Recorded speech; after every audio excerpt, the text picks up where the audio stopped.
في القلب مشاعر أخفيها قد أشرقت الشمس عليها عن خطط لم أعبأ فيها ستكون بأيامي فرقا فحياتي قبل الحلقات تيه بضياع.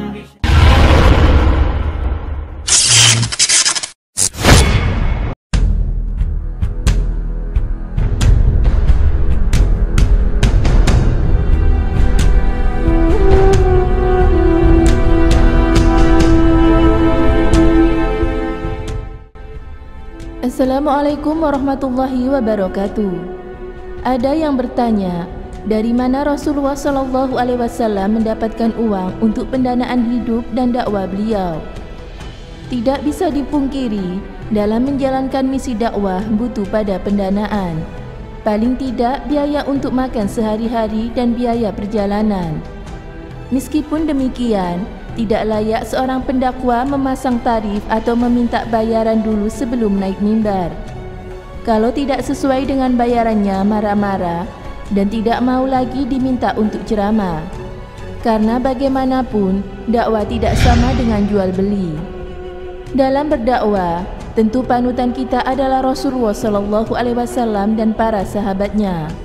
Semasa hidup Rasulullah, beliau tidak pernah minta bayaran kepada masyarakat Arab, begitu pula dengan para sahabat. Belum ditemukan fakta sahabat Nabi yang meminta bayaran dulu sebelum berdakwah. Tetapi, bukan berarti Nabi dan para sahabat tidak butuh makan dan minum. Sebagai manusia biasa, mereka tentu butuh biaya hidup, paling tidak makan, kendaraan, dan tempat tinggal. Lalu dari mana mereka mendapatkannya? Kiai Ali Mustafa Yakub dalam buku Sejarah dan Metode Dakwah Nabi mengaku agak kesulitan menelusuri sumber dana dakwah Rasulullah dan para sahabat.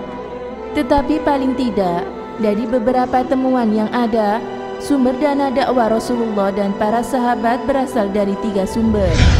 Yang pertama, yaitu zakat dan ziyah. Mu'ad bin Jabal termasuk salah satu pendakwa yang diutus oleh Rasulullah Shallallahu Alaihi Wasallam. Selama berada di negeri orang, pasti Mu'ad butuh biaya hidup. Waktu itu, biaya hidup Mu'ad diambil dari harta zakat yang dikumpulkan. Sebab selain berdakwah, Mu'ad juga ditugaskan untuk mengambil harta zakat. Kedua, Baitul Mal. Baitul Mal juga menjadi salah satu sumber dana dakwah. Hal ini sebagaimana tampak pada saat Umar bin Khattab mengutus Abdullah bin Mas'ud untuk berdakwah di Kufah. Umar mengirim surat kepada warga Kufah yang salah satu isinya menegaskan bahwa biaya hidup Abdullah bin Mas'ud sudah ditanggung oleh Baitul Mal. Ketiga, selain 2 sumber di atas, biaya dakwah juga ditanggung oleh dermawan atau donatur.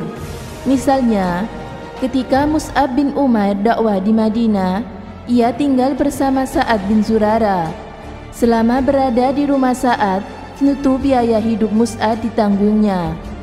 Kendati ada biaya dakwah, tentu jumlahnya tidak banyak. Malahan Rasulullah lebih sering lapar daripada kenyang. Begitu pula dengan para sahabatnya. Tetapi, kekurangan finansial tidak melemahkan semangat dakwah mereka. Karena mereka sudah terbiasa hidup zuhud, sederhana dan tidak memikirkan materi. Masya Allah, semoga kita semua dilimpahkan Allah rezeki yang barokah, sehingga kita bisa menjadi salah satu donatur dalam pendakwaan Islam. Semoga bermanfaat. Wallahu a'lam bishawab.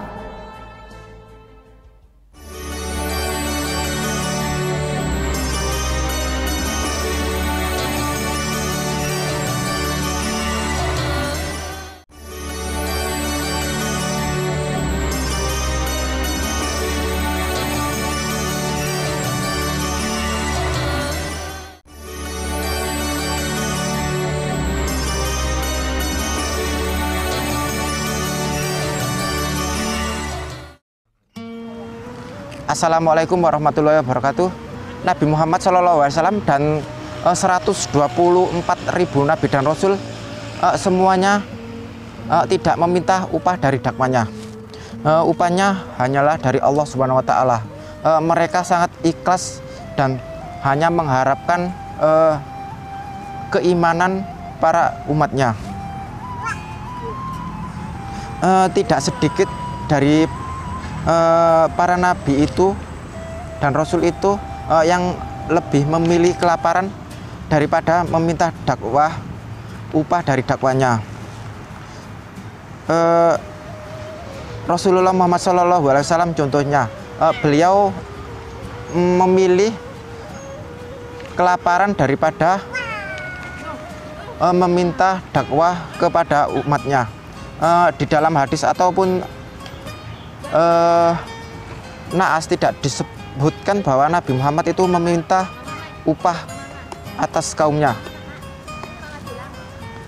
Bahkan Rasulullah Muhammad SAW mengorbankan jiwa dan hartanya untuk Islam. Seperti istri beliau Khadijah, harta bendanya habis untuk dakwah Islam. Bahkan saat Khadijah wafat, beliau tidak memiliki kain kafan dan beliau mendapatkan kain kafan dari malaikat Jibril. Perilaku yang sama juga disebutkan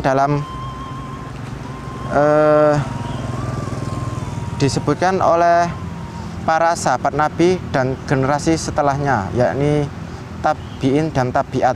Mereka tidak meminta upah dari dakwanya. Menurut ulama menyebutkan bahwa upah dari dakwah, bahwa ada yang menyebutkan bahwa ada yang boleh dan ada yang tidak boleh. Demikian, semoga memberi manfaat. Wassalamualaikum warahmatullahi wabarakatuh.